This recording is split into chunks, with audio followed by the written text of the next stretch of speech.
ఆపేసా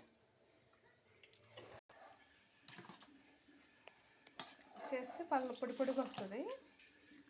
అప్పుడు పోపు వేసుకోవాలి. అవన్నీ పక్కన పెట్టేసి చికెన్ కావాలి బట్టలు పెట్టుకోవచ్చు అని చెప్పి ఒక పాయింట్. ఇదిగోండి ఫ్రెండ్స్, వచ్చేది ఇవాళ బ్రేక్ఫాస్ట్కి సేమియా పులిహోర చేస్తుంది మా సిస్టర్ వచ్చేసి. ఫస్ట్ మనం హాట్ వాటర్ పెట్టేసుకోవాలి, ఆయిల్ వేసుకొని సేమియా మనం వేసేసుకుంటే సేమియా పొడి పొడిలాడుతూ వస్తుంది. తర్వాత వచ్చేసి మనం ఇందులో చిల్లుల పల్లెల్లో పోసి ఇట్లా మనం కొంచెం పైన చల్లటి వాటర్ పోసేస్తే ఇది పొడి పొడిలాడుతూ మెత్తగా వచ్చేస్తుంది. ఇది తర్వాత మనం నిమ్మకాయ పిండి పోపు వేసుకుంటే పులిహోర రెడీ అయిపోతుంది. సేమియా పులిహోరకు కావాల్సినవి నిమ్మకాయలు, పచ్చిమిరపకాయలు, కరివేపాకు.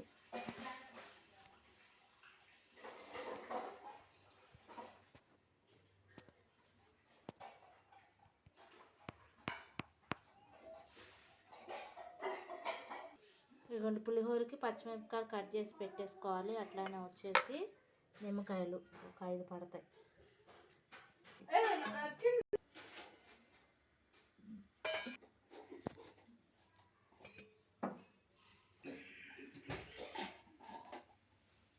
నూనె కాగిన తర్వాత పల్లీలు, పోపు దినుసులు,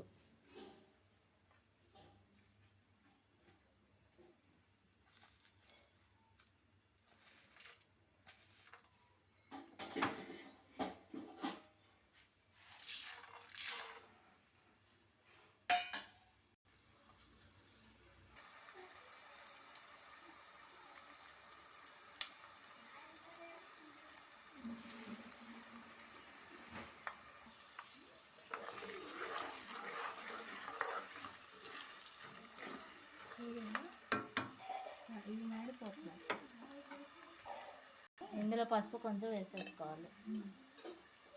పచ్చిమిరపకాయలు, ఎండుమిరపకాయలు, కరివేపాకు, పోపు దినుసులు అన్నీ వేసేసుకొని వేయించుకున్నాక మనం 5 నిమ్మకాయలు తీసి పెట్టాం కదా, నిమ్మకాయ రసం ఇందులో పోసేసుకోవాలి.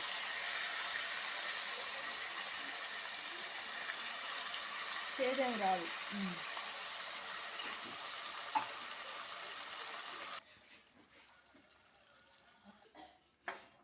మనం ఉడికించి పొడి పొడిలు ఆడించుకున్న సేమియాని ఇందులో వేసేసుకోవాలి. ఇదైతే నేను స్టవ్ ఆఫ్ చేసేసాను చూడండి.